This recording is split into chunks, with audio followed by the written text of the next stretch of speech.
Hello and welcome to another Tech Campus Coffee live webinar. This is an opportunity for you to learn about career paths at Tech directly from professionals in your field. We'll be speaking to technical representatives from a variety of fields at Tech, and they'll share why they enjoy what they do. Participants also have a chance to directly ask speakers and recruiters questions and get a good understanding of why Tech is a great place to work, as well as where your strengths, talents, and learning opportunities lie. So maybe I'll get you two to introduce yourselves a little bit more in detail, and and then we can sort of cover a little bit. But yeah, so Stacey. Okay. Well, there I am, skiing my little heart out. So like I mentioned, I'm Stacey Smith. So I oversee the campus recruitment program for the Cole Business Unit. We do hire the bulk of students and EITs at the Cole Business Unit currently, as we're the largest business unit. So we have about 5,000 employees for our business unit, just to give you an idea. I've been with Tech for 13 years now, so and it just seems like 6 months. It's flown by. It's been a super fun experience. I started out on sort of the hourly recruitment, so I sort of touched all aspects of recruitment within Tech. So I started off with hourly, so hiring tradespeople, haul truck drivers, you name it. I had all kinds of interesting stories from that side of the recruitment field, and then I've moved into lots of staff recruitment. I mainly focused on the mining engineering side over the years with staff recruitment. And then I've been doing campus for, my goodness, about 10 years now, and really focusing on hiring top talent from campus to be able to work at Tech and then really help grow our talent pools for future opportunities. Perfect. Now, before Chase starts, I just want to let you know, so what we want to do is, starting now is we want you to type in any questions you have for individuals, type in questions about, job search and whatnot. I do have some questions for Stacey and Chase. But anyway, so I encourage you to use, like I said, the chat feature, or if you have questions, you can raise your hand and we'll get to those. But maybe Chase, let's, please, tell us about, your story and why we have you on today. Well, good morning. Once again, my name is Chase Ryan. I'm a fourth-year mechanical engineering student at the University of Victoria and soon to be mechanical EIT at Teck Coal's Fording River operations. I actually started at Teck Coal about 10 years ago now. I was 18 years old, working up at their Elkview operations for an expansion to their processing plant as a laborer, changing garbage cans, shoveling coal, helping out the tradesmen, doing whatever needed to be done. And then I moved from there into more of a trades type position as a structural iron worker, tying rebar for structural applications across Teck Coal's sites in the Elk Valley. And then it was really kind of my interaction with Tech and the engineers there that really inspired me to pursue an education in engineering. So I returned to school, actually to Camosun College in Victoria. I completed a technologist diploma in mechanical engineering before now bridging over to the University of Victoria.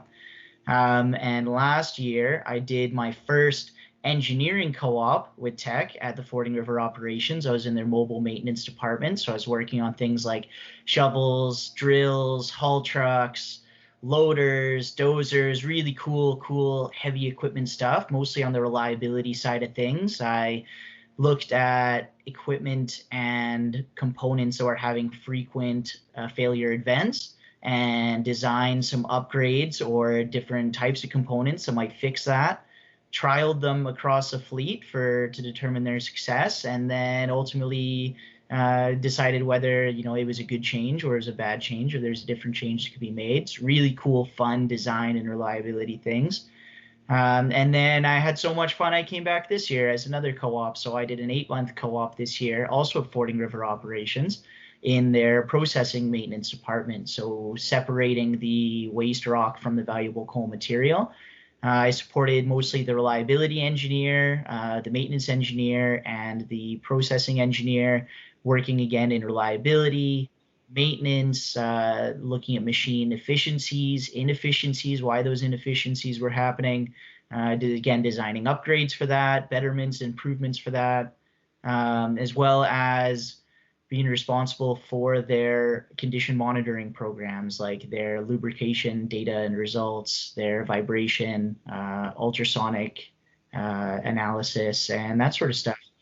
And ultimately, I had so much fun that I'm now coming back as a mechanical EIT when I'm all done school again to Fording River's Processing Maintenance Department. So I'm very excited there. Awesome. Thanks, Chase. Looks like we got a couple questions in the, well, we had a hand up and then we got a question. Maybe we'll start off with this question. You can continue on here. So how often are you on site? Well, hang on. Let's go to Stacey, I guess, to cover the first question here. How often are, I guess, students, I guess, on site and in the office?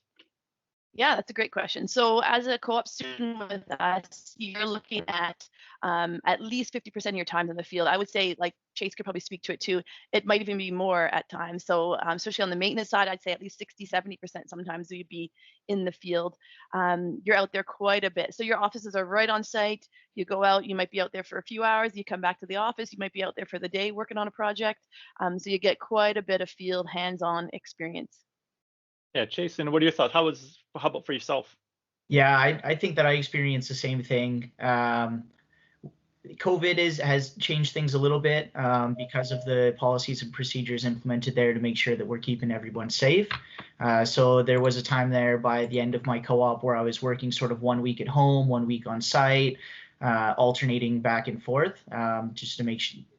But while I was on site before COVID really hit, I was about that 50 to 70% on site, looking around at the equipment, looking at components and parts, and then 50 to 30% in my office doing design work and writing reports. Great. Perfect. So I see a question from Mina. She's been patiently waiting. So yeah, Mina, if you want to ask your question, just and unmute your mic there. So can you hear me? We can hear you fine. Yeah. Okay, great. Yeah, sorry, I didn't have access to the chat, so I thought I raised hand and I asked my question. So I'd like to know if there is any opportunities with someone with a chemistry background, and if so, is there mainly lab work or is there also office work? Yeah. And then is it chemical engineering Mina or chemical? Chemistry. Yes, chemistry. Okay. Yeah, there are some opportunities. They're a little bit more limited for sure. We have a research facilities that also as a part of Teck. And so they do have a bit more chemical backgrounds there, I guess, in terms of working in like our research facility, which is I want to say Cecil, but I know we've just recently changed the name and now I'm going to mess it up. But yeah, we have a research facility in Richmond, BC, and they do hire some chemistry students there and full-time people as well. Right. And is it a particular area of chemistry that they are interested in? That's a great question. I imagine there's a variety because some are going to be specific to, copper and molybdenum, and then for our metals, but also like with Trail, it's just a whole variety. They do our Trail smelter is like the equivalent of 5 smelters on one property that's 130 plus years old, and it's if you're a chemistry student or a chemical engineer, you're a kid in a candy store. There's so many different types of opportunities for you to learn and grow there. So they recycle, and this might be one of the trivia questions, actually. I don't know if I put this one, but they recycle e-waste. Been doing that for over a decade. What else? The Olympic medals were created there from the 2010 Olympics. Like there's so much happens there. So I don't know all the details from my chemist perspective, but I was there and I imagine that just from talking to the people and talking to our engineers is that there's a ton of opportunities. Yeah, and in one of our research facilities, they actually do a lot of water projects there too, and different processes that we use to keep our water clean and different things that we're looking at, some experimental options for us to sort of try out. So there's certainly some options there from a water perspective. So yeah, I guess that's our politician's answer to your question is there's lots of variety there for sure. Sure. And do you recommend maybe checking the website to see the job titles that are available for chemistry? Yeah, that'd be great. Our website, so teck.com/careers, is a great resource to just really keep an eye on opportunities. Like I know for a fact that our research facility is actually going to be putting up some postings here in the next little while. Just had some emails this morning. So you'll definitely see some from those facilities coming up here pretty quick. And then you can set yourself up for job alerts as well. So it's a good note for anybody who's looking for opportunities that you might not see something today, but literally we have every other day we have postings going up. So you can set yourself up for job alerts and that'll alert you when something comes up that's relevant to your field. Okay, great. Thank you. Yeah, Thanks, you're Mina. welcome. Ali's been patiently waiting there. Ali, feel free to ask your question. Hey, how's it going? Great. I just so I worked 2 co-ops, an 8-month co-op at Rio Tinto at Diavik, and that was at a diamond mine. And I was wondering if the coal mine is the same idea where you're working remotely, working on a campsite, going to the office, and then going working on site. And also, my other question is, so is the facility? Do you guys have a tailings dam, or how do you process your all your tailings, like unneeded materials? Okay. Thanks, Sally. I can Chase, you answer wanna the take first that? part, and then maybe Chase, you can talk about tailings. So yeah, we actually we're pretty lucky. We're based in some really cool communities. So we don't actually have like a fly in, fly out operation in Canada. We have one that's in Alaska, but for the ones that you guys would be concerned with today, in Canada, they're all based really close to communities. So we actually go home every night and sleep in our own beds, which is awesome. So yeah, you just go up to work. Usually, you're 7 a.m. to 4 p.m. and then you're home in the evenings. So that's the setup for us, which we're really lucky. And I'm sure you'll hear us probably talk about this a few times through the call today, but we're based in some pretty sweet locations too. So small town living, but some pretty beautiful locations. So like I get to, for the coal operations, we're in the Elk Valley area. So near Fernie Alpine Resort. So we've got a big ski hill at our back door. Then we have our copper operations that's near Kamloops.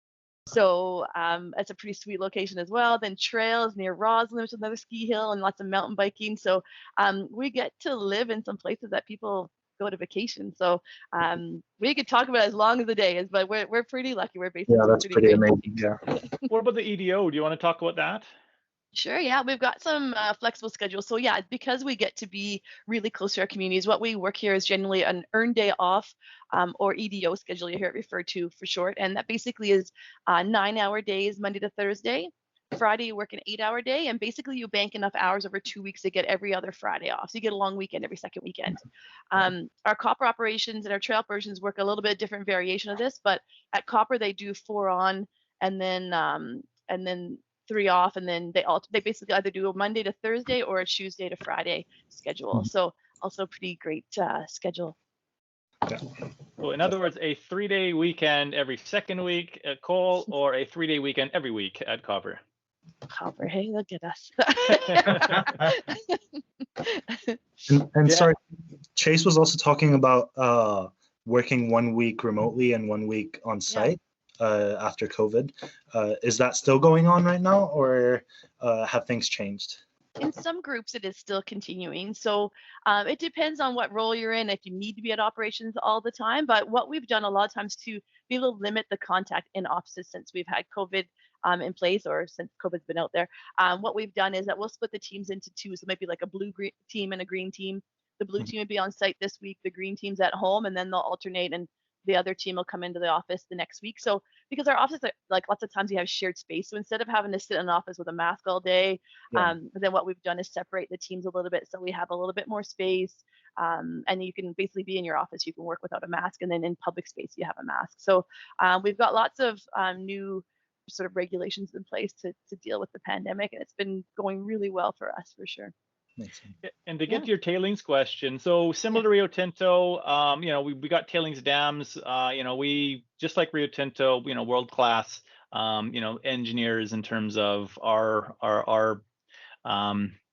tailings dams, and we're part of the, I can't remember what it's called, there's a governing board of tailings dams to ensure that there are no disasters, and ours are, we've got world-class engineer and world-class tailings dams. So we're in a good position there.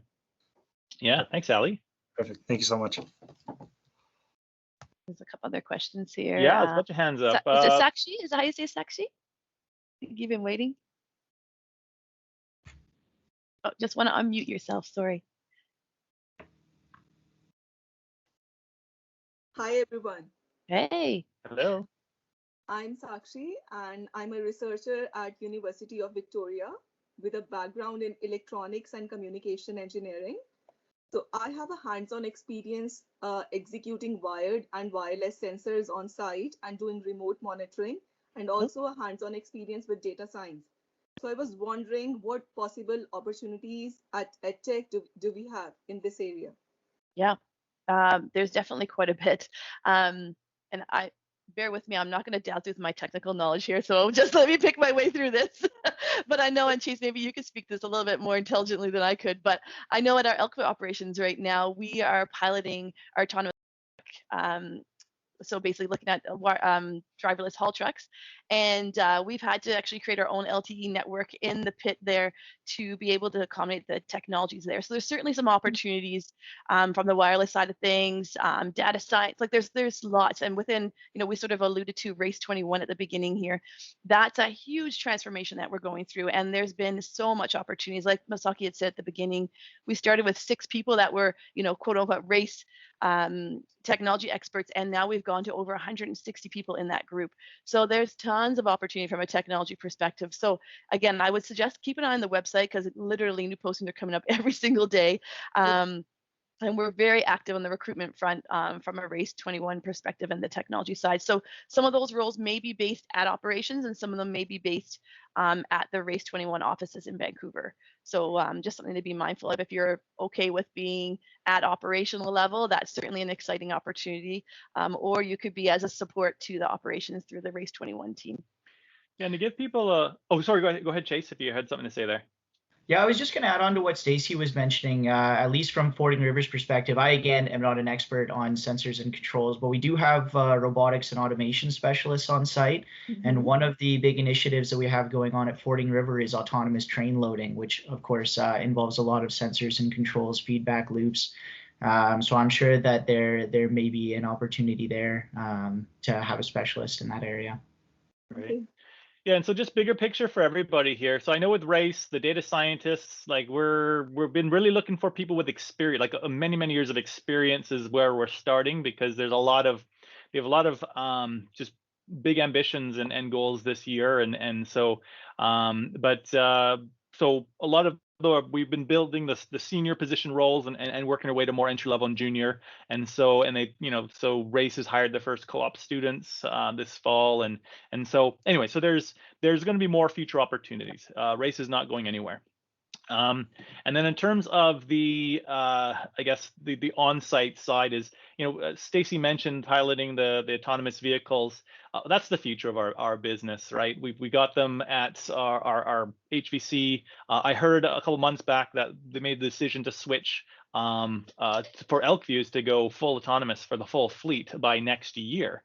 So that's jumping from, I think, 7 or to 50 in a year. And if it's successful there, we're going to use it everywhere, right? And I even have co-op students on working capstone projects on looking at the future of this, and also the electrical, going electrical as well. So anyway, so these are all some of the exciting things that are happening at Teck, and how, like I said, we're transforming using technology.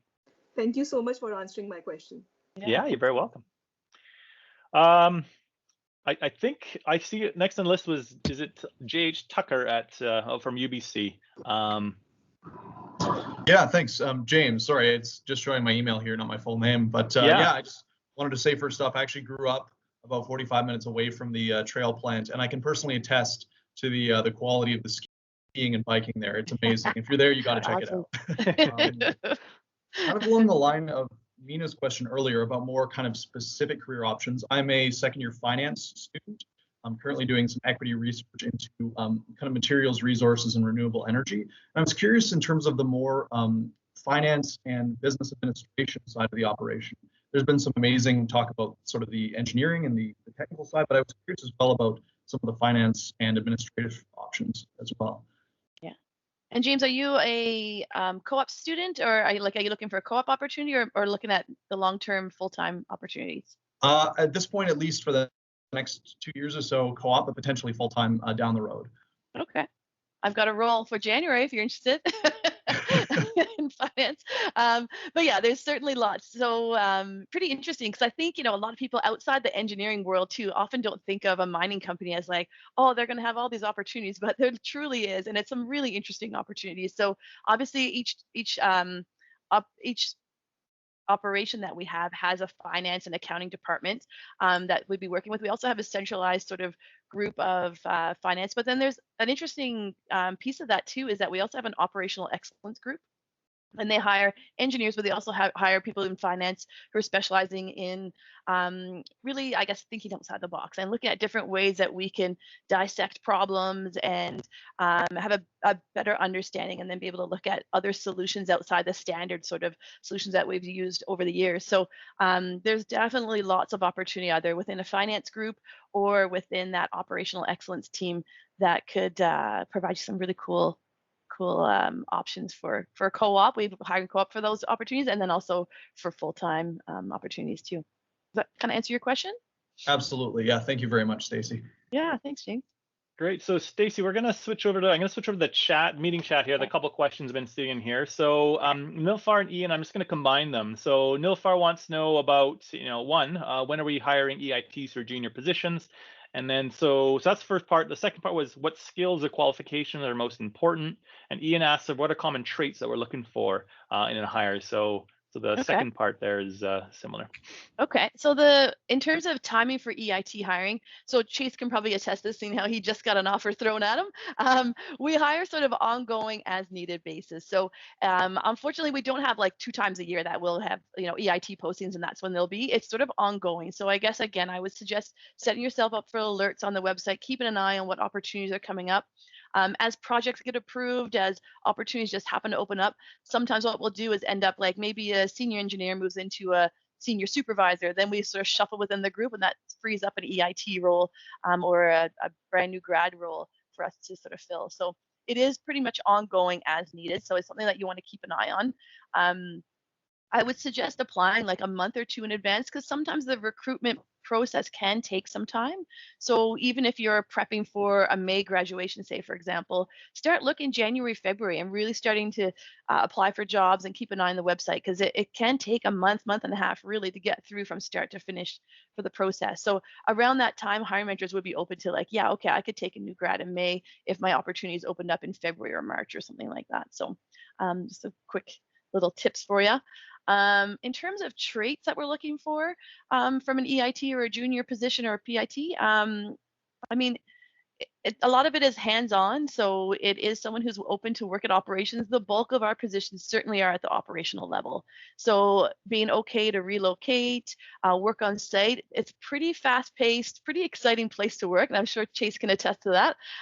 There's lots of really cool day-to-day stuff. So certainly that's an opportunity for you. If you're open to that, that's where the bulk of our opportunities are going to be. And it's just being able to be flexible, work with multidisciplinary teams, and really, want to get involved. I mean, we have a group of very passionate people that work for us, and you'll see that trend through a lot of the technical teams that you work for and work with here. And so you take a lot of ownership, and you get a lot of ownership over the projects you're working on. And so I really see that's a bit of a trend of people who come on board really get passionate about the kind of work they get to do.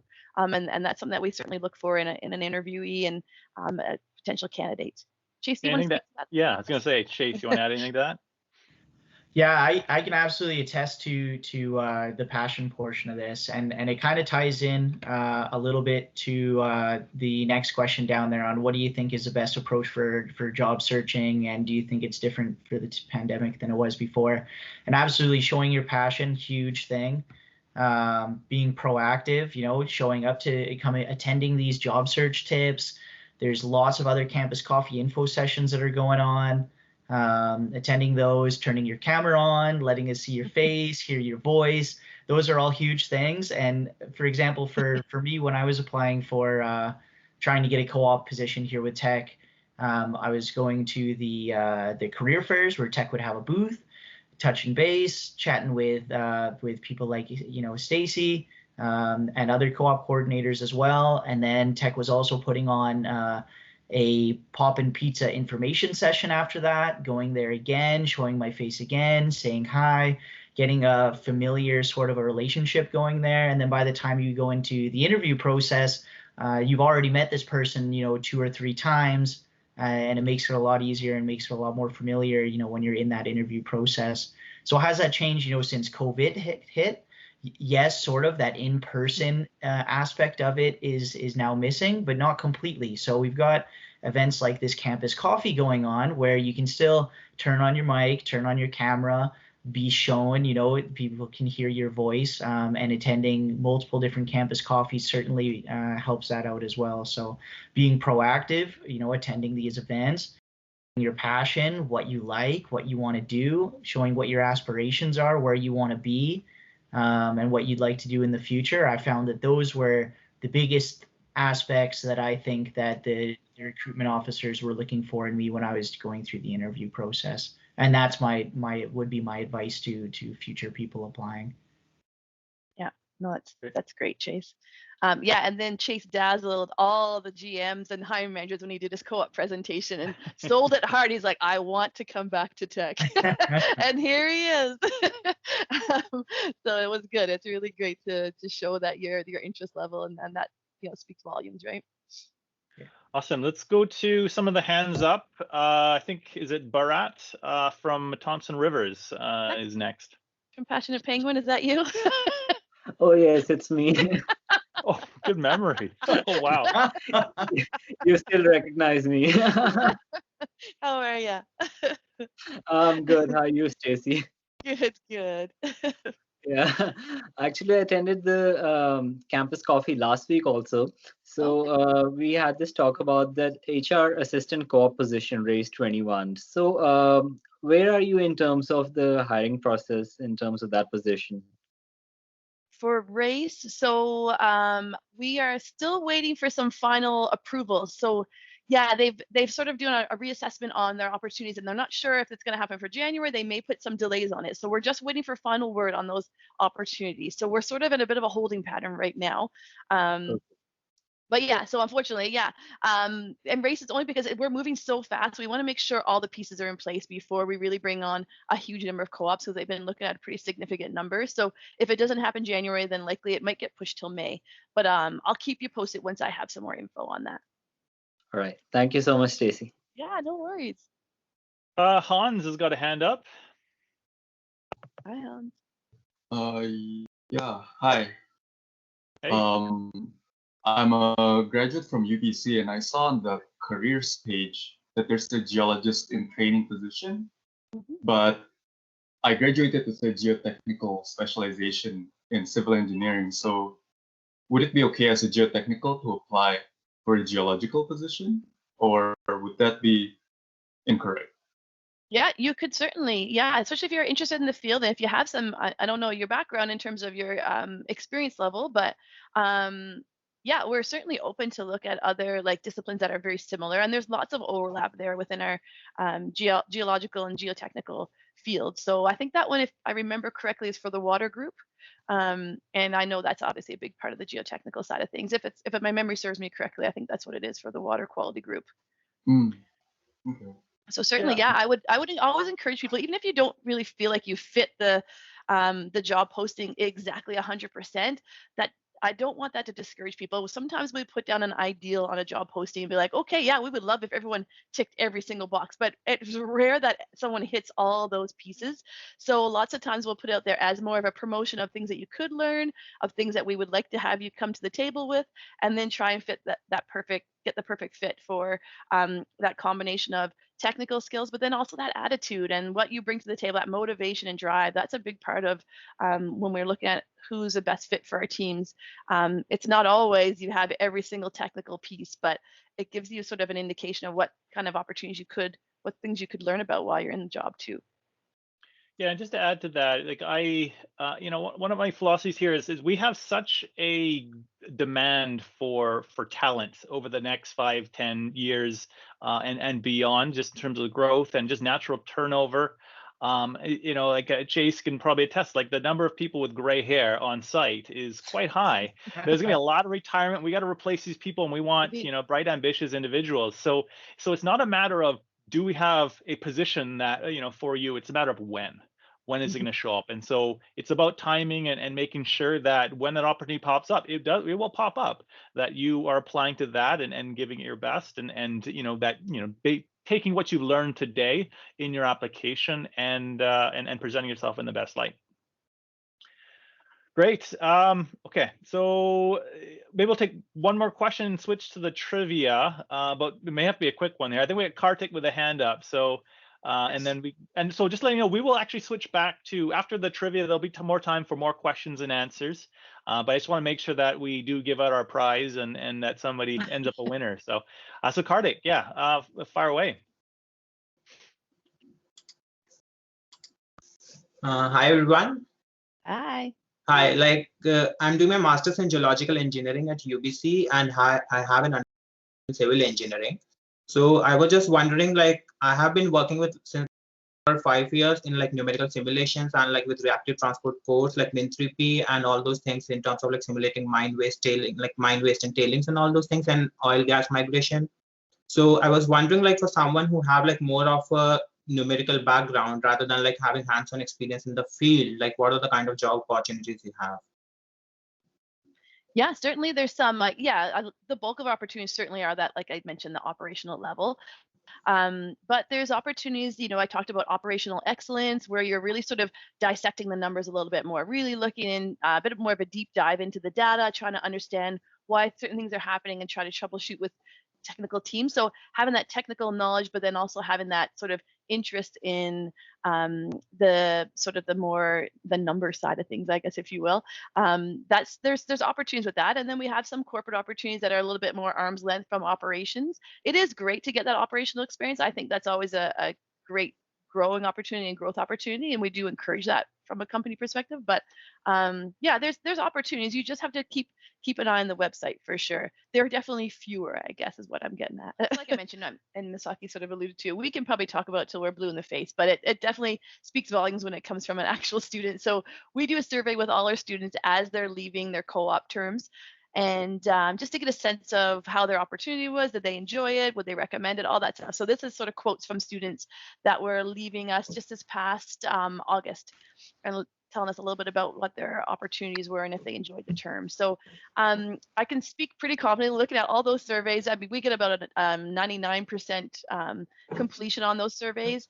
And so we get lots of feedback from the students, and I can confidently say that they get great experience, lots of responsibilities. So for us, we treat you like a professional, as a member of the team, and you get some really high, really challenging projects. And I think that's the most common line that people say is, I can't believe how much responsibility I was given as a co-op with Teck. And so that certainly rings true in terms of what I've always heard from the students as well. So like I mentioned just a second ago when we were in the trivia, we are currently just wrapping up our recruitment for the January term. So that's 50 students for the coal business unit and a handful of students in the other business units. And then again, we're just starting to prep for our May recruitment. So our postings are going to be up on our website in January. So you'll see a summer student program likely, and then you'll also see our co-op positions, and that'll be a variety of engineering and professional, sort of like finance or HR. There's a few different, quite a variety. And then obviously lots from the digital systems side of things or the technology side. So you'll see those come up probably second week of January. I can anticipate getting our postings up, and we'll start actively recruitment by the end of January, start doing interviews, that sort of thing. All right, no, I'm just cognizant of time. I just want to make sure that we, well, a couple things. I mentioned a couple things. The first is, yeah, we're going to stick around. So yeah, make sure to stick around if you still can, and we'll answer more questions because we want to answer everybody's questions. But we also want to get feedback from you. And so we've got a survey that I'll email all of you. I'll spam you all a bit later later today, and we just want to get feedback from you about Campus Coffee to learn about, should we do more, and if we do more, what do you want to learn about, right? What particular areas? Because we have 10,000 plus people, and a variety of experiences and knowledge that we can share with you. We just want to know what you want to learn, and we'll find those people and we'll bring them to you. So that's sort of the strategy, but in order to be able to do that, we need to hear from you. So it's in the chat right now, the meeting chat. Faluka just posted that. But like I said, for those who can't access the meeting chat, we'll email you so you can access that. And so we appreciate you filled that out for us. And like I said, we'll get that later today. All right, so going back to questions, I think, okay, so I don't see any hands up right now, but feel free to jump back to typing in some questions here. Okay, I see there's one with the geology. It looks like Stacey's answered that. Let me see here. Well, maybe I'm going to jump to yeah, sorry, go ahead, Stacey. So I was just going to say, I'll just clarify, like someone had asked if there was a geology summer student position that's posted. Likely there will be for May. We do have a summer student program, and the bulk of those positions obviously all those positions would be 4-month opportunities, and there's a combination of labor roles and then more technical positions. Our co-op positions are generally 8 months in duration or longer. So 8 months, 12 months, maybe up to 16 months. So just so you guys know, if you are looking for a co-op opportunity, that's generally the length that we would go for. The summer student program does offer that 4-month opportunity, but obviously that's a little bit fewer and further in between, I guess. So just something to think about. If you can free yourself up for a longer term, 8 months, 12 months, that's certainly our preference, just because it's such a big learning curve. And if you want to really see some projects from start to finish, that allows you that opportunity. Perfect. I see some questions in here, so let me just I sort of had skipped over them here. Sakshi has asked, I want to ask whether a prospective candidate for a job position needs to fill all the requirements. Okay, so this is about, yeah, do you need to be able to fill all the requirements to apply? Yeah. So yeah, similar to what I mentioned before, no, it doesn't have to be every single one. And certainly that's something I always encourage people, even if you don't meet the requirements or they're looking for like an intermediate level person and you're maybe a new grad, still put your application in. It allows a recruiter to see your application. Even if you don't necessarily make that role, maybe we shortlist you for a role that might come up as a result of that position, right? So certainly I do encourage you to put your application in. Great. I see another question from Nilafar. So who's involved with shortlisting candidates for interviews? Yeah, who's involved with it? Yeah, it's a great question. So more often than not, it's actually a recruiter. So someone like myself, not a technical guru by any stretch, but certainly well aware of what the requirements are. So usually recruiter would meet with a hiring manager prior to posting the position, as well as prior to looking at any resumes, have a really good understanding what the roles entails, what the needs are, and then, but it is a non-technical person looking at your resume. So certainly highlighting some of the technical side of it, but making it understandable so that a non-technical person certainly can have a good understanding of the kind of experience you've had, would be my suggestion. Yeah, and the second part of the question was just how technical should the resume cover letter be? Yeah. So yeah, I mean, I obviously, as someone like myself or another recruiter, we usually are very used to working with the technical, like the hiring manager, so we can definitely get an understanding from the technical sense, but I would still try and make it understandable so that a non-technical person would understand it. So I wouldn't get crazy technical, obviously highlight it, because a hiring manager would eventually look at that resume, but it needs to make it past that initial shortlist first. They can't look at, I mean, for us, it doesn't make sense for a hiring manager to look at hundreds and hundreds of resumes. That's a recruiter's job to sort of narrow it down to the best of the field, and then forward that onto the hiring manager to decide what the next step's going to be and who's going to make that the short list.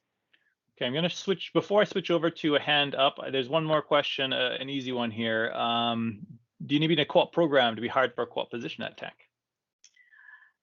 We do support co-op programs as much as we possibly can, but it's not a deal breaker. We don't have a policy in place that we have to hire only people that are in co-op programs. The bulk of our students are obviously from co-op, and a lot of that is because we lean on that 8-month, 12-month. You have to be able to free up your academic schedule for that period of time, and usually co-op students have a bit more flexibility in that area, but it's not a deal breaker, I guess. Yeah, I think this is where that whole passion and motivation come in, right? Because there are students who really want a position, and they make themselves stand out. Okay, so Mina has her hand up, I believe. Yeah, feel free to ask away again. Sure, thank you. So I would love to know what are the job titles for chemistry that I can apply for, Because, for example, I go to the website and I can search for the keyword chemistry, and then I can see, for example, the technician role or the environmental role, something that I can't even think, like I would naturally think it's a chemist, but no, it may be environmental engineer. So that's confuses me. So that's why I wanted to ask, like, what do you think? Is that the good strategy? Just search the keyword and whatever comes up, check it like that? Or is this something I would know? Yeah, I know. You know what? And I do usually warn people that sometimes our job titles aren't maybe what you traditionally think you would be looking for. So I've never seen like us post for a chemist. It's always sort of in a position that like what our title would be within the company. And then you'll see that with a lot of different companies.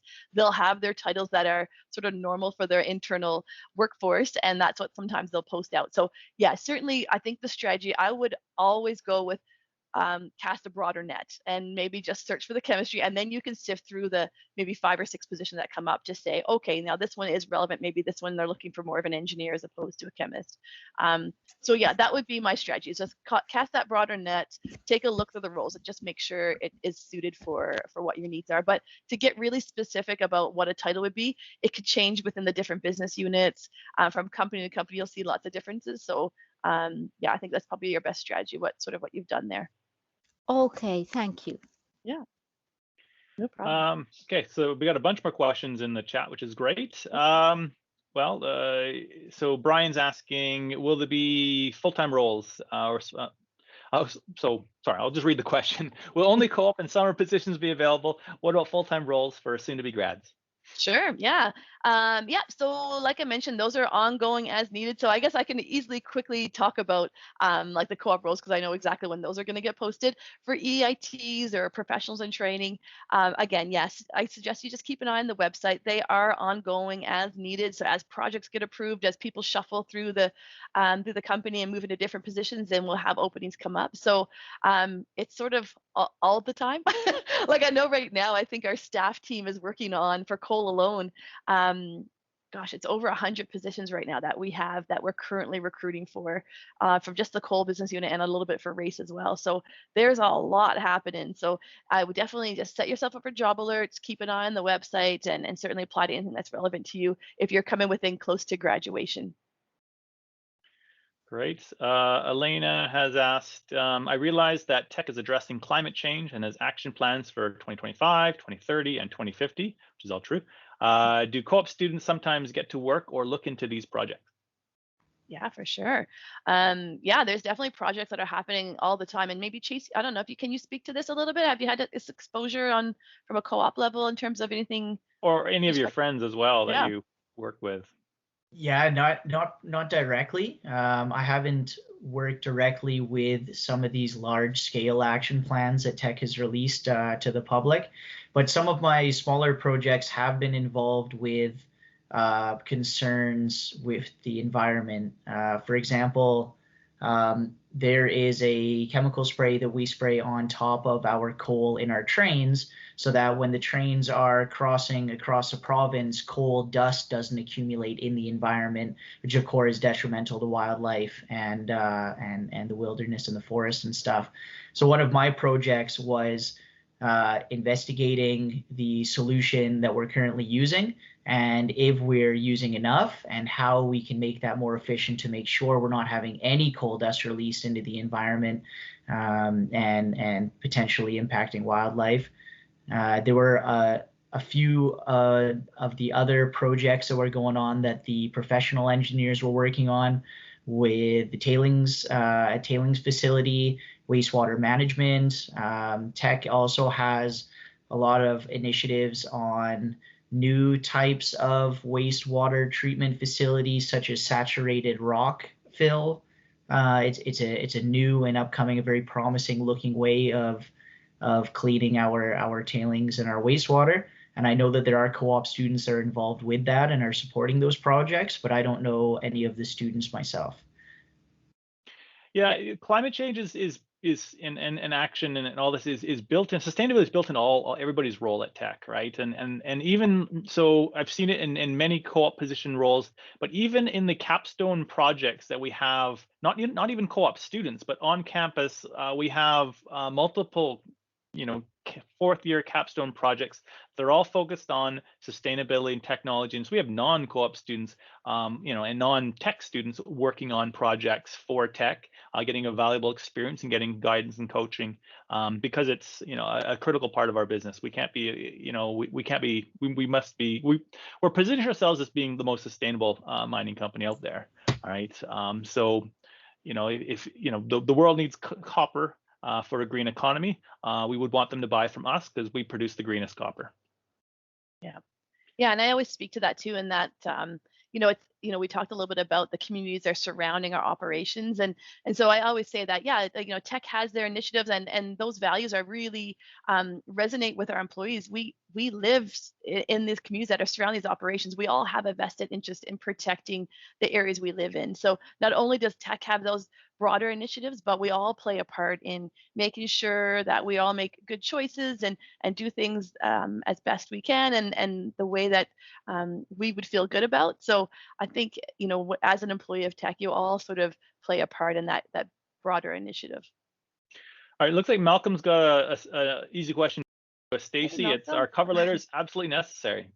Yeah, I know that name, Malcolm. That's from a while back. But yeah, so it's not a deal breaker. I do like having a cover letter, and sometimes it just offers an opportunity to add a little color to your application, and really just gives a little bit more insight into your motivation and your passion.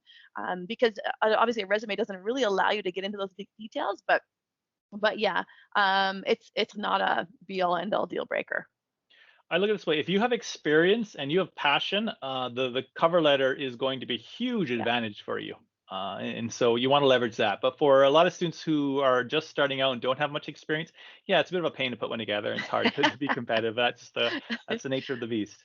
But make sure you put the right company name on your cover letter when you do it. I don't know how many times it's like, "Hi, Rio Tinto," or "Hello," and they're like, "Oh man," they've just recycled the same cover letter 15 times. It's cool. Just make sure you put Teck on there when you send it to Teck. TCK.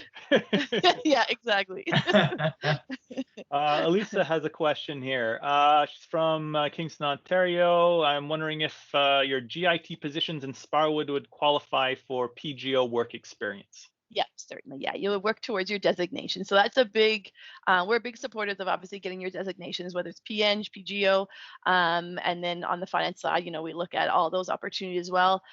So yeah, we want to make sure that you get good quality experience. So often what will happen is that you'll get a good variety while you're with us as well. So be able to allow you to qualify for those designations down the road, and we'll support you through any sort of courses and additional learnings that you'll have to go through to be able to meet those designation requirements.